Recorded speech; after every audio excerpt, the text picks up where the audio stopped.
Oh, hello, everybody. I guess I didn't set up for our intro to play today. Tell you what, let me get that fixed for you, just so that you guys can actually catch the intro. Anyway, here we go.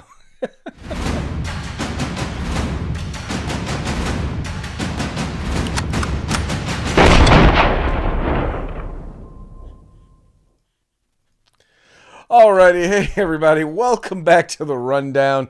I will be your host today, Craig DeLuz, coming at you from the West Coast, the left coast, behind the Iron Curtain, otherwise known as the Sierras. We very much appreciate you tuning in on this fine hump day. Mike. What day is it, Mike? It's hump day. Hump day! It's hump day. Hump day! Mike. What day is it, Mike? Folks, thank you once again so much for tuning in. This has been a very interesting hump day, I might add. And unfortunately, Mike, once again, is not able to be with us. In fact, he probably won't be with us until the week after next. I believe at that point, we will be entering the week where we will be having our 100th episode. I mean, not 100th, our 500th episode. That's right. This is episode 490. That's right. This is episode 490. So we're having a good time still doing this. So, who knows? By then we'll hopefully still be having a good time doing this. But yeah, we'll be kind of celebrating and talking news, like we're doing every other day. But we very much appreciate you guys tuning in. This show once again only exists because you're here, because you support the work that we're doing here at the Rundown. But it also exists because of our sponsors. So let's make sure we give them a quick shout out. We'll start off with Hitman Industries. If you own an AR, if you purchased an AR in the last few years, chances are you already have one of their barrels. But hey, why not do a rebuild? Why not rebarrel your current rifle if you've owned it for a while? Guess what? At Hitman Industries, they have rifle and pistol length barrels, all that you could ask for. All you got to do is go to hitmanindustries.net. Check them out and get your barrel or rifle or pistol length barrel today. Then there's the California Republican Assembly. They are an organization that is the largest and the fastest growing conservative grassroots organization in the state of California, working to help elect conservatives from school board all the way up to President of the United States. Check them out at cragop.org. Become a part of California's future today. Join the California Republican Assembly. Then we have Hog Holsters. If you're looking for a tactical holster or if you're looking for a concealed carry holster inside the waistband, outside the waistband, trust me, they have it. Just go to hogholsters.com. And if you use the discount code, The Rundown, right? The Rundown. It's right up there. Just like it is right there. All caps, no spaces. Then you can get a discount for your Hog holster. So make sure you go to Hog Holsters today. And then finally, outdoor gear, tactical gear, hunting gear, all the stuff that you're looking for, you can find at uscombatgear.com. Veteran owned and operated. They operate in integrity. They have great prices and fast shipping. Make sure you check them out today, uscombatgear.com. Also, by the way, folks, in case you don't know, we're on in multiple different places. You can find us on YouTube. You can find us on Rumble. You can find us on Twitter. You can find us on Facebook. You can find us, by the way, if you don't want to watch live, you can also find us on Spotify or wherever else you get your podcast. Spotify is, I think, the only podcast place that actually also carries the video of the program if you want to watch it on Spotify. But another great way to watch is OpsLens. That's right, OpsLens. Check them out today.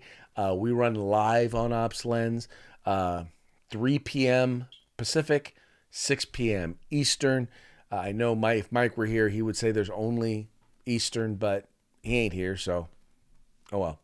I'll throw my 2 cents in there. So yeah, Pacific Coast. The best is in the West. Woo woo. Anyway, let's go ahead and get into today's news stories.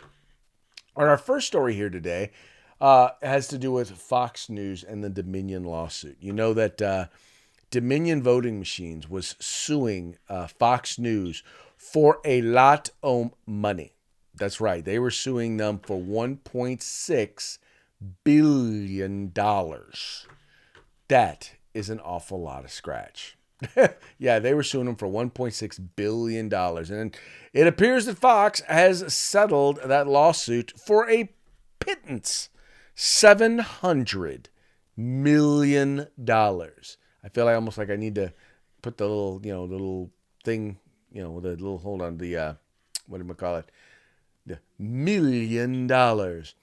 Now, the interesting thing about this case is that what Fox was claiming was, well, we were reporting on something that was newsworthy. The fact that there were people out there, the President of the United States and his staff, were accusing Dominion voting machines of altering the outcome of the elections. And we were reporting on that, and that was newsworthy. Well, simply, I think it depends on whether or not you're saying you're reporting on it, or you're reporting on it and saying that it's true. If you're actually reporting to see and getting a hold of Dominion and find out. Anyway, there's a whole lot of stuff that went on. But what I really believe the issue was here really wasn't about whether or not they were seeking to defend their journalistic integrity as to whether or not they actually reported on the voting machines. What it came down to was this. You had a number of Fox hosts, including Tucker Carlson, including Sean Hannity, including Laura Ingraham, who were basically bad-mouthing the president, Donald Trump at the time, who behind the scenes, while they were saying, yeah, we support Donald Trump in this, they were also very, very frustrated behind the scenes because they were like, look, there's so much drama that surrounds President Trump. It makes it difficult. It really brings a lot more drama on the Republican Party, on other Republicans than need be. I mean, and you once again, I will just tell you that is nothing that you haven't heard from me here talking about this sort of stuff. I'll just be frank with you. I think he is one of the best presidents of my lifetime. I think he's gotten more done than just about any other president of my lifetime. I also believe that he brought a lot more drama on himself than was needed or was necessary. I believe he could have gotten more done had he not given them so much, had he not given his enemies so much ammunition to use against him. Now, mind you, a lot of it they made up. A lot of it was false. A lot of it was an exaggeration of his exaggerations.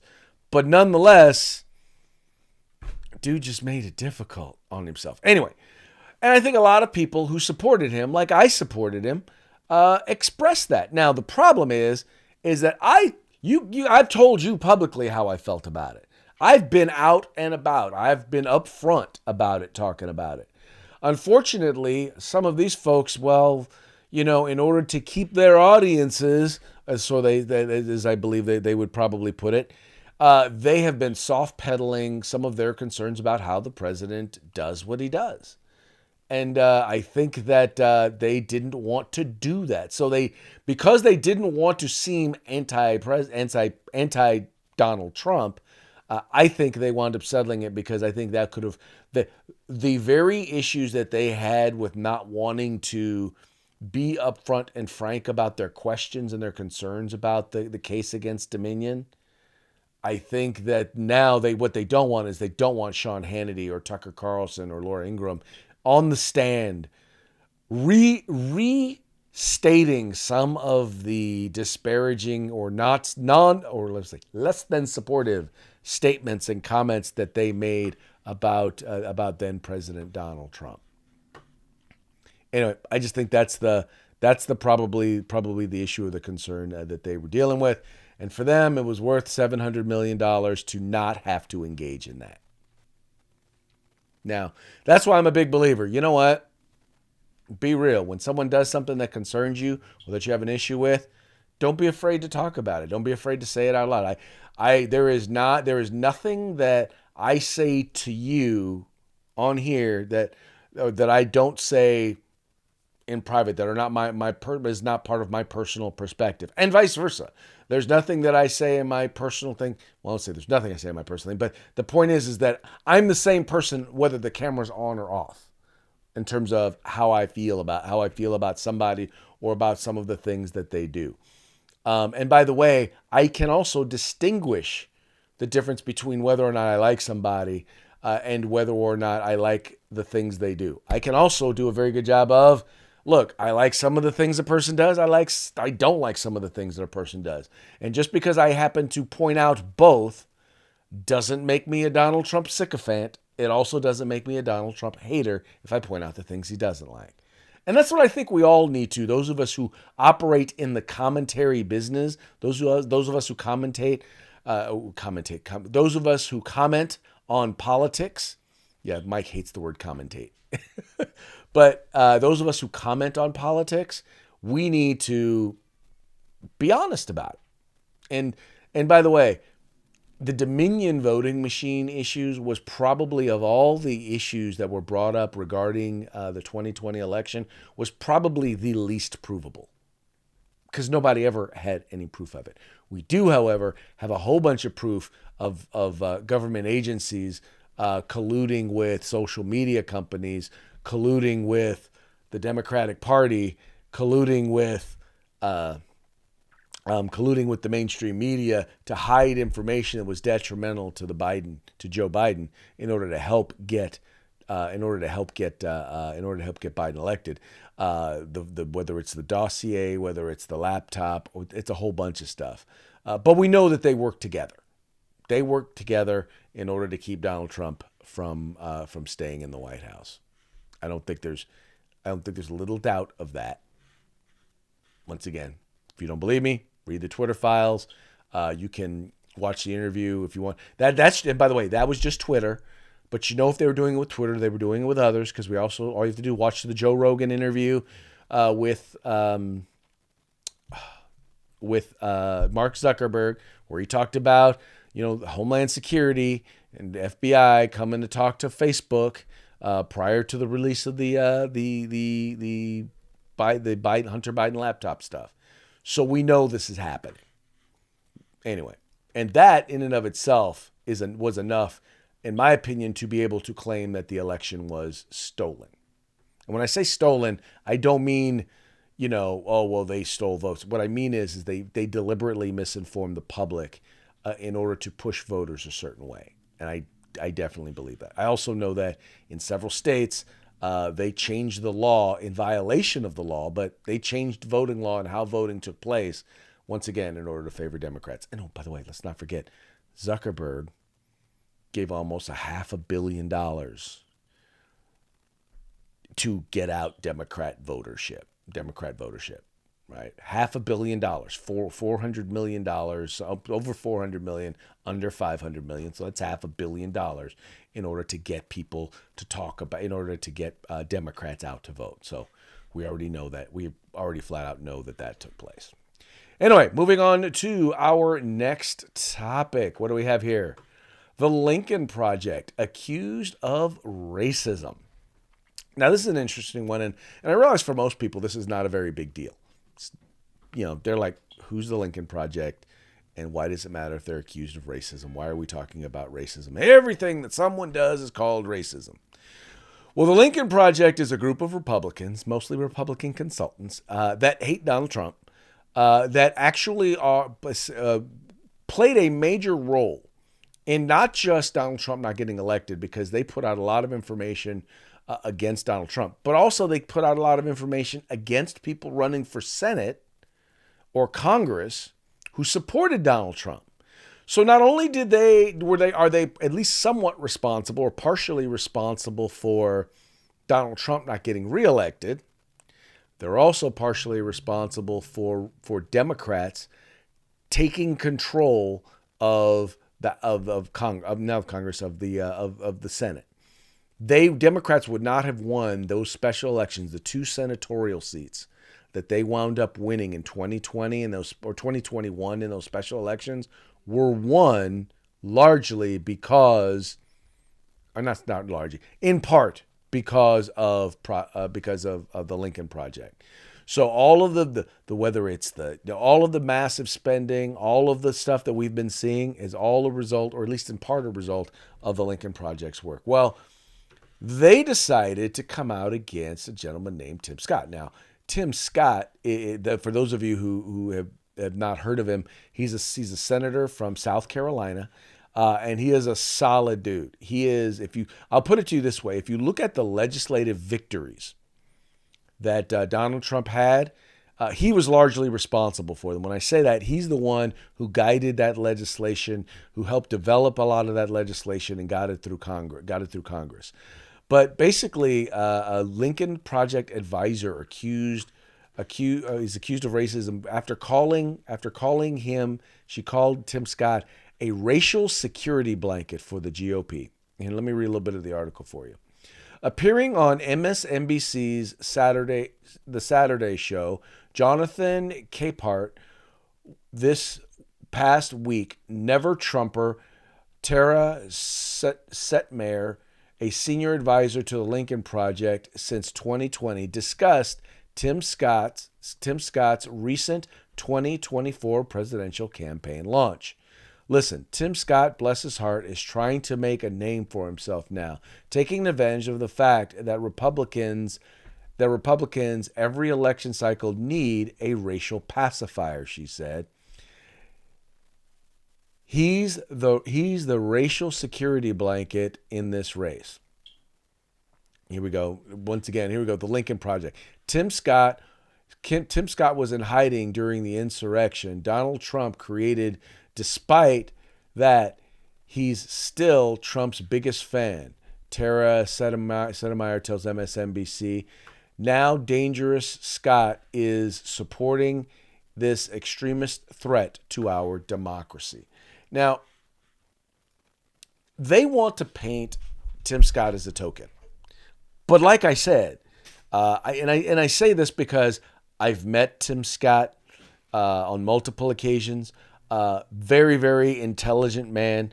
I've read his book, and I will tell you, I have enough contacts who deal with stuff in Washington, D.C., who will tell you that the major legislative victories that Donald Trump had, whether it was criminal justice reform, right? So one of the things that Democrats really wanted.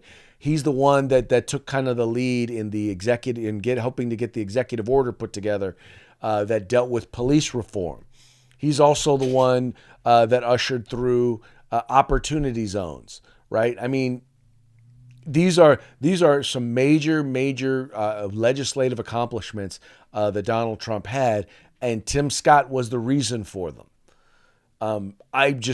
So then to call him a quote unquote racial pacifier, to accuse him of being a racial blanket, I'm sorry, but that is then saying that he is not capable of doing his job, right? And by the way, these are from people who would rather see Kamala Harris as the vice president than to see him in the Senate, right? You know, the capable one, the one who can barely read a sentence. Yeah, they would rather have her than to have someone who has clearly demonstrated success at guiding legislation.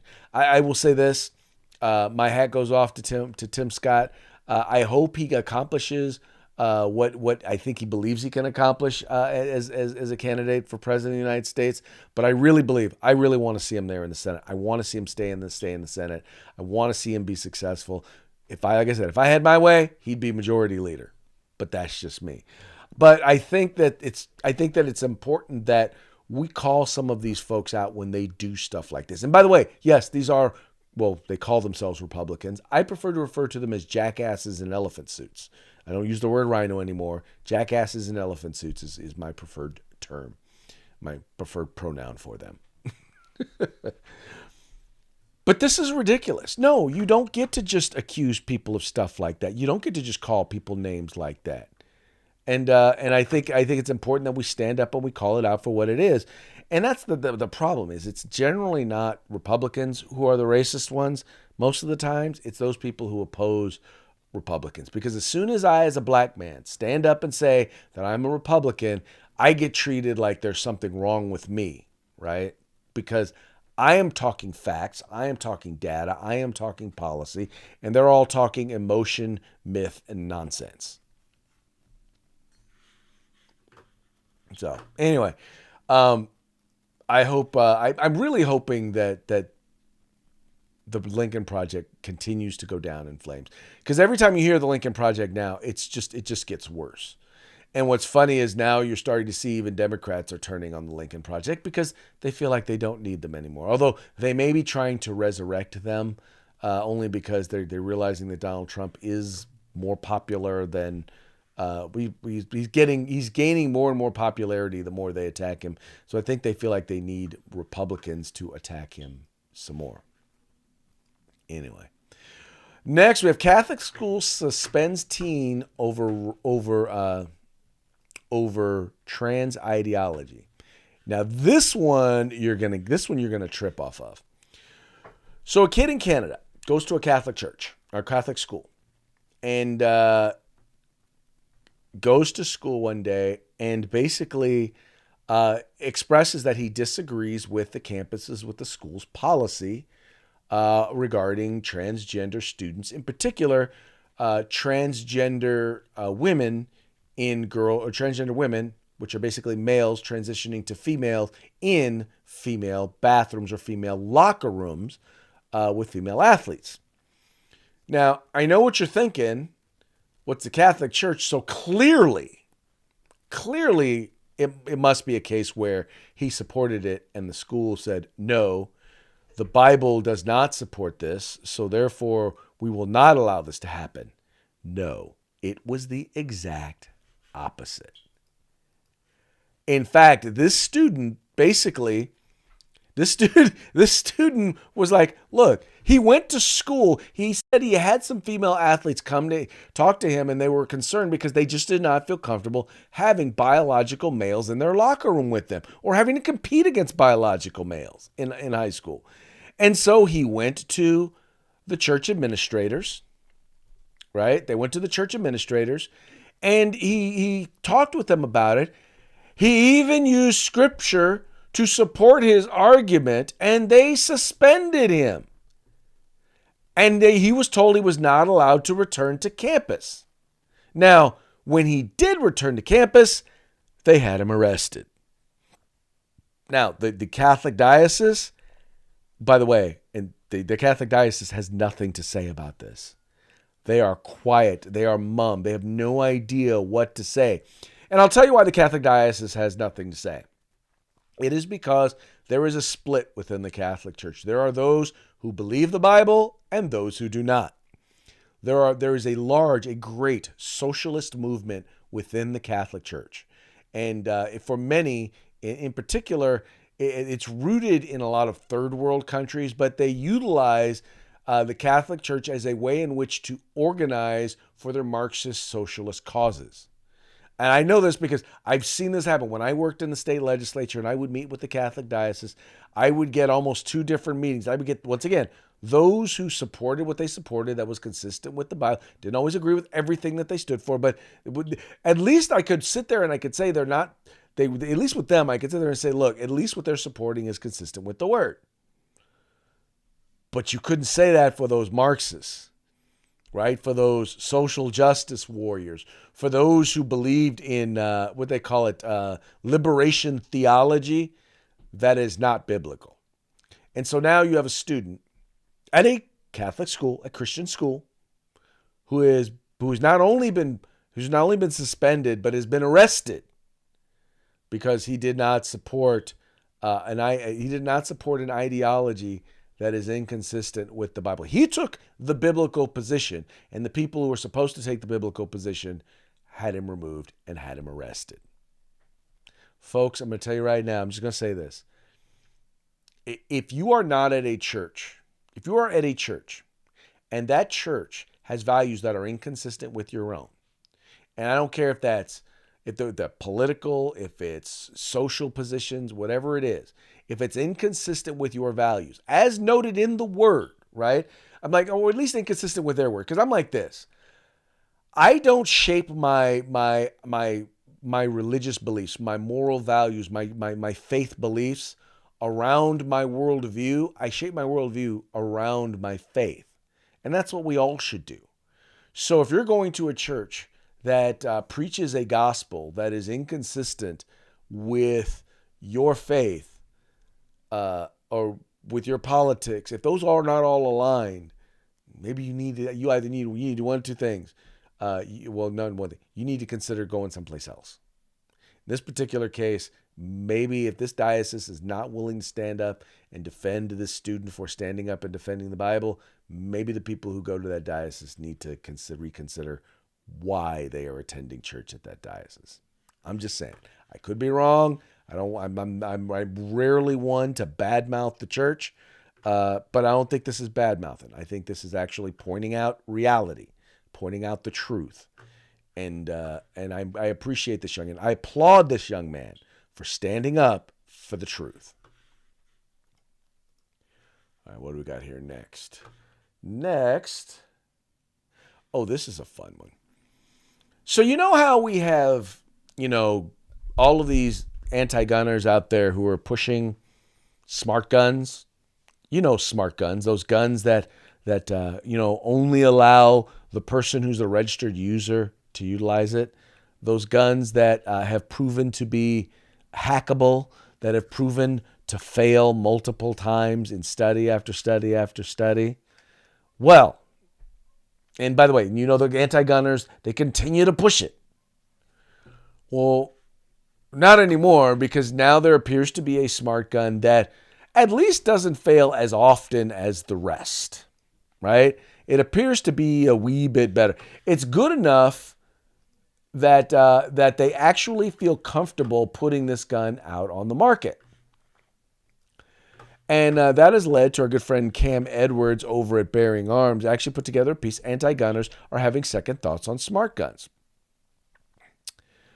Okay, so here, I'll read a little bit of this to you. It says, gun control groups have been demanding smart guns for decades, touting the unproven technology as a game changer when it comes to violent crime and firearm-involved suicides.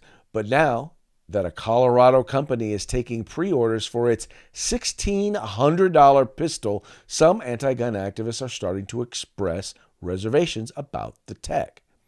It's not surprising to see many gun owners express their reservations or lack of interest about BioFire's new offering, which the company says will ship starting later this year. But given the broad support and backing that gun control groups and anti-gun politicians have provided over the last 25 years or so, I confess to being a little taken aback by the comments of one anti-gun activist who recently spoke to the Denver Post about the company's product. And I'll just read their comments. While the aim is to minimize deaths, adding more guns to the hundreds of millions already in circulation carries its own risk, especially if people who wouldn't purchase a standard gun decide to buy a smart gun. The presence of a gun increases the risk of deaths by suicide and accidental shootings. And said Adam Skaggs, vice president of Giffords Law Center, citing numerous research studies. Now, okay, so in other words, he doesn't want people to own guns. They don't want people to own guns. What they realized was that as long as they were pushing smart guns, and if they could make smart guns mandatory, it would reduce the number of firearms that people were willing to purchase or people could purchase, because people weren't going to buy smart guns. They still are not going to buy smart guns because the technology, once again, has yet to be proven as effective. They haven't been able to prove that it is not hackable. They still haven't told you what happens if someone hits you with an EMP. Now all of a sudden your gun is completely can't work. There's too many things out there. By the way, then there's just the cost of them, $1,600, right? That's the beginning price for this technology. Anyway, all that having been said, what they realized was people who want guns weren't going to buy the smart guns. Well, now that they're making something that people may actually buy, and when I say may actually buy, they're like people who normally wouldn't buy a gun. And so now they're saying, well, we don't want people who would normally buy a gun to buy a gun. That would mean more guns out there. And that's the point. And by the way, they're acting as if having a gun makes people want to commit suicide. Let me tell you, I own my fair share of firearms, and my firearms have never made me want to commit suicide. And by the way, also possessing a firearm does not mean that someone in you. By the way, the number of accidental shootings that have taken place is at an all-time low. It is literally like you would have to go back to almost pre-Civil War days to have fewer accidents with firearms than we have right now. The number of accidents that occur with firearms is so infinitesimal. There's no argument here. Once again, it comes down to this. They just don't want people to own guns. I don't know any other way to put it. That's just kind of how it is. And I don't understand why some folks don't get that. But they don't. Anyway, that then brings us to our parting shots. Now, parting shots are brought to you by Hog Holsters. Get your Hog Holster today by going to hogholster.com. Make sure you use the discount code The Rundown, all caps, no spaces. Get your Hog Holster today. All right, this first one is kind of a fun one. Some of us may get this, those of us of a certain age.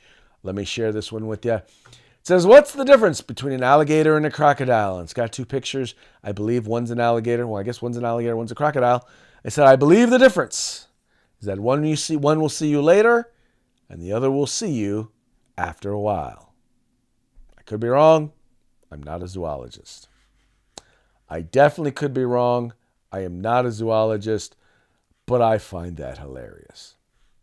I don't know. Anybody else? Am I the only one? Am I the only one who finds it hilarious? Anybody? McFly? No? Okay. All right, let's move on to the next one. This one is in honor of our good friend, Mr. Biden, as well as the individual who was recently caught with classified documents. This is the gentleman, by the way, comes courtesy of the Babylon Bee. This is the gentleman who actually was found with the documents recently, the one who put them out on a Discord server, and he's in the midst of being arrested. And what it says here is Pentagon leaker kicking himself for not just leaving classified documents strewn around his garage. Yeah, strewn around his garage. Let's see, maybe in a Corvette? Maybe. Leave him in a Corvette? Okay, I guess not. All right, here's the last one. And you guys might like this one. This has to do, we can look at this. This is the coronavirus.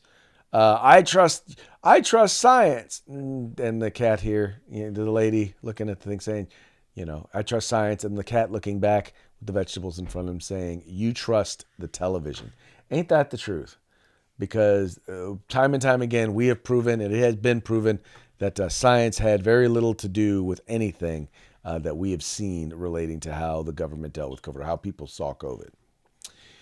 In any case, folks, that's going to be it for today. But before we go, let's give another quick shout out to our sponsors. We got Hitman Industries, rifle and pistol length barrels available to purchase. Go to hitmanindustries.net.